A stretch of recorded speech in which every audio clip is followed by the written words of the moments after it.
Hi நண்பீஸ், welcome back to our channel. எப்படி இருக்கீங்க? நல்லா இருக்கீங்களா? இந்த வீடியோவில் நம்ம வந்து ஒரு சூப்பரான கேமரா ரோபோட்டிக் கார் தான் மேக் பண்ண போகிறோம். ஸோ அதுக்காக இப்போ நம்ம வந்து ஒரு அட்டை எடுத்துக்கோங்க. அந்த பேஸ்க்காக இப்போ நம்ம வந்து ஒரு சன்போர்ட் ஷீட் தான் எடுத்துருக்கோம். சப்போஸ் உங்ககிட்ட அது இல்லைனா நீங்கள் வந்து கார்ட்போர்ட் அட்டை கூட எடுத்துக்கோங்க. அதை நீங்கள் வந்து உங்களுக்கு தேவையான லென்த்துக்கு வெட்டி எடுத்துக்கோங்க. நம்ம இப்போ வந்து 18 சென்டிமீட்டர் லென்த்துக்கும் 10 சென்டிமீட்டர் பிரெத்துக்கும் நம்ம வந்து வெட்டி எடுத்துக்க போகிறோம் நண்பா. இப்போ நம்ம வந்து வெட்டி முடிச்சதுக்கப்புறம் இப்போ நம்ம வந்து 2 கியர் மோட்டர் எடுத்துக்கோங்க. அதுக்கடுத்து ஒரு மோட்டர் டிரைவரும், அதுக்கடுத்து ஒரு ESP32 கேமராவும், வைஃபை கேமரா நண்பா இது. அதுக்கடுத்து நம்மளுக்கு வந்து ரீசார்ஜபிள் பேட்டரி போடுறதுக்கான ஹோல்டர் ஒன்று எடுத்துக்கோங்க நண்பா. இதெல்லாம் நம்மளுக்கு வந்து வயர் கனெக்ஷன்ஸ் கொடுத்து தான் வந்திருக்கு. இந்த கனெக்ஷன்ஸ் எல்லாம் நீங்கள் பார்க்கணும்னு நினச்சிங்கன்னா கீழே டிஸ்கிரிப்ஷனில் நான் வந்து ஒரு வீடியோ லிங்க் கொடுத்துருப்பேன். அந்த வீடியோ லிங்கை கிளிக் பண்ணி கூட நீங்கள் பார்த்துக்கோங்க. அந்த வீடியோவில் எல்லா கனெக்ஷன்ஸும் புரியுற மாதிரி விக்னேஷ் என்ன சொல்லி கொடுத்துருப்பாங்க. அந்த வீடியோ பார்த்து கூட நீங்கள் வந்து கனெக்ஷன்ஸ் எல்லாம் கொடுத்துக்கலாம் நண்பா. அதுக்கடுத்து அது எப்படி ப்ரோக்ராம் பண்ணுறது கூட அந்த வீடியோவில் கொடுத்துருப்பாங்க, அந்த கோடெல்லாம். ஸோ நீங்கள் அதை பார்த்து கூட ப்ரோக்ராம் பண்ணிக்கலாம் நண்பா.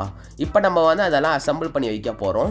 ஸோ இப்போ நம்ம வந்து அசம்பிள் பண்ணதுக்கு முன்னாடி உங்களுக்கு இது மாதிரி எலக்ட்ரானிக்ஸ் காம்பனன்ட்ஸ் எல்லாம் வாங்கணும்னு நினச்சா கூட ஸ்வஸ்திக் எலக்ட்ரானிக்ஸில் இருக்க விக்னேஷ் அண்ணாவை நீங்கள் காண்டாக்ட் பண்ணிக்கலாம். கீழே டிஸ்கிரிப்ஷனில் அதெல்லாம் கொடுத்துருக்கேன். வேணுன்றவங்க இப்போவே செக் பண்ணி பார்த்துக்கோங்க, அப்படியே வாங்கிக்கோங்க நண்பா. எலக்ட்ரானிக்ஸ் காம்பனன்ட்ஸ் எல்லாம் சீப் அண்ட் பெஸ்ட் குவாலிட்டியில் கிடைக்குது நண்பா. இப்போ நம்ம வந்து 2 ரீசார்ஜபிள் பேட்டரி எடுத்துக்கலாம். இந்த 2 ரீசார்ஜபிள் பேட்டரி நம்ம வந்து அந்த ரீசார்ஜபிள் பேட்டரி ஹோல்டருக்குள்ளே ஏற்றி வைக்க போகிறோம். அதுக்கடுத்து 2 வீலும், அதுக்கடுத்து ஒரு கேஸ்டர் வீலும் ஒன்று எடுத்துக்கோங்க.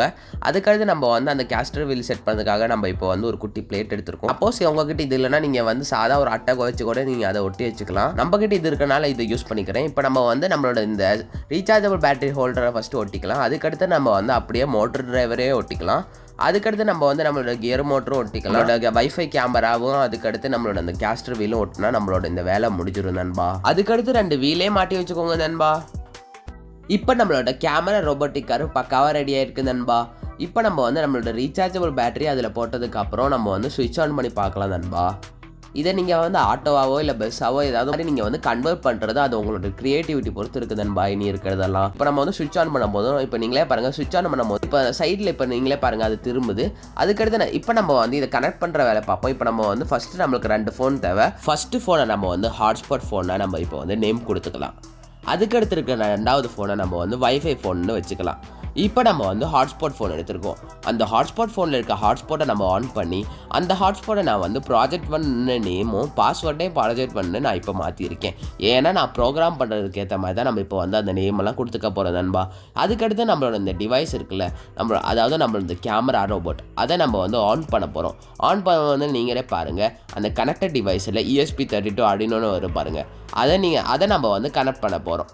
இப்போ நம்ம வந்து அதை கனெக்ட் பண்ணதுக்கப்புறம் அடுத்து நம்ம வந்து வைஃபை ஃபோன் எடுத்துக்க போகிறோம். அந்த வைஃபை ஃபோனில் வைஃபை ஆன் பண்ணதுக்கப்புறம் அந்த வைஃபை ஃபோனை அந்த ஹாட்ஸ்பாட் ஃபோனோட வச்சு கனெக்ட் பண்ணிக்கோங்க. இப்போ நம்மளோட ஹாட்ஸ்பாட் ஃபோனை செக் பண்ணும்போது 2 டிவைஸ் கனெக்ட் ஆகிருக்கும். ஸோ இப்போ நம்ம வந்து நம்மளோட வைஃபை ஃபோனில் நீங்கள் வந்து நெட்வொர்க் IP ஸ்கேனர்னு நீங்கள் வந்து ஒரு ஆப்பை இன்ஸ்டால் பண்ணி எடுத்துக்கோங்க. அந்த ஆப்பில் நீங்கள் போகும்போது நீங்களே பார்க்கலாம், 3 டிவைஸ் கனெக்டட்னு காமிக்கும். 2 டிவைஸுக்கு வந்து நேம் இருக்கும், ஆனால் 3வது இருக்கிற டிவைஸ் வந்து அன்னோனாக இருக்கும் நண்பா. ஸோ அந்த அன்னோன் டிவைஸில் இருக்க அந்த நம்பரை நீங்கள் வந்து காப்பி பண்ணி அந்த நம்பரை நீங்கள் வந்து க்ரோமில் நீங்கள் வந்து டைப் பண்ணிக்கோங்க நண்பா. இப்போ நம்மளோட அந்த டைப் பண்ணி அந்த நம்பரை நீங்கள் வந்து சர்ச் பண்ணும்போது நீங்களே பாருங்கள், நம்மளுக்கு வந்து அந்த கண்ட்ரோலிங் ஆப்ஷன்ஸ் எல்லாம் வந்திருக்கு. அந்த கேமராலாம் நம்மளுக்கு தெரியுது, நீங்களே பார்க்கலாம். பார்க்கவே சூப்பராக இருக்குல்ல நண்பா. அந்த லைட் ஆன் பண்ணுறது ஆஃப் பண்ணுறதெல்லாம் இருக்குது, சூப்பராகவே இருக்கும். அந்த கேமரா கண்ட்ரோலிங்லாம் கரெக்டாக இருக்கும் நண்பா. ஸோ இந்த வீடியோ பிடிச்சிருந்துச்சுன்னா ஒரு லைக்கை போட்டு பாருங்கள் நண்பா. நீங்களே பாருங்கள், பார்க்கவே சூப்பராக இருக்கிறது. ஸோ இந்த வீடியோக்கு ஒரு லைக்கை போட்டு நம்ம சேனலை சப்ஸ்கிரைப் பண்ணிக்கோங்க நண்பா.